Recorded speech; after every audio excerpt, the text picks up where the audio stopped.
जो वह पाना चाहता है।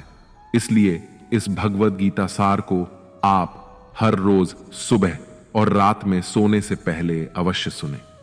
दोस्तों, श्रीमद् भगवद गीता में भगवान श्री कृष्ण कहते हैं, जो भी मनुष्य श्रद्धा से युक्त होकर और दोषों से रहित होकर इस गीता शास्त्र का अध्ययन, श्रवण और मनन करता है, वह सभी पापों से मुक्त होकर मेरे परम धाम को प्राप्त होता है।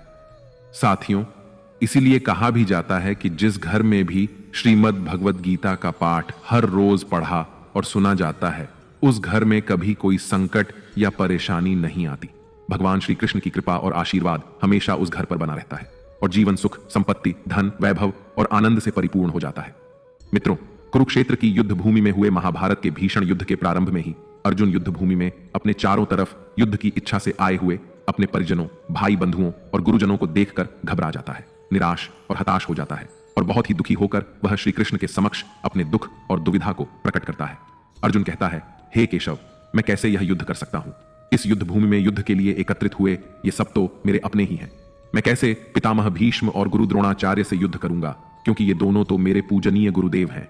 इसलिए इन गुरुजनों को मारने से तो अच्छा है मैं भिक्षा मांगकर जीवन यापन करूं।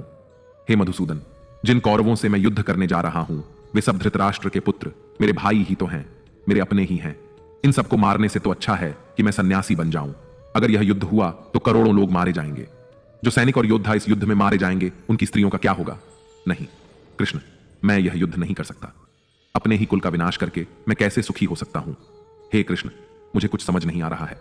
मेरी बुद्धि भ्रमित हो रही है, मेरा सर फटा जा रहा है, मेरे पैर कांप रहे हैं, मेरी त्वचा जल रही है, मेरा गांडीव धनुष मेरे इन हाथों से छूट रहा है।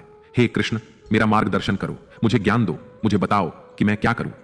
अर्जुन की इस दयनीय अवस्था को देखकर भगवान श्री कृष्ण ने श्रीमद् भगवद गीता का वो दिव्य और अलौकिक ज्ञान अर्जुन को दिया, जो न केवल अर्जुन के लिए बल्कि हजारों वर्षों से संपूर्ण मानव जाति के लिए और आज के आधुनिक युग में भी प्रत्येक मनुष्य के लिए मार्गदर्शक बना हुआ है।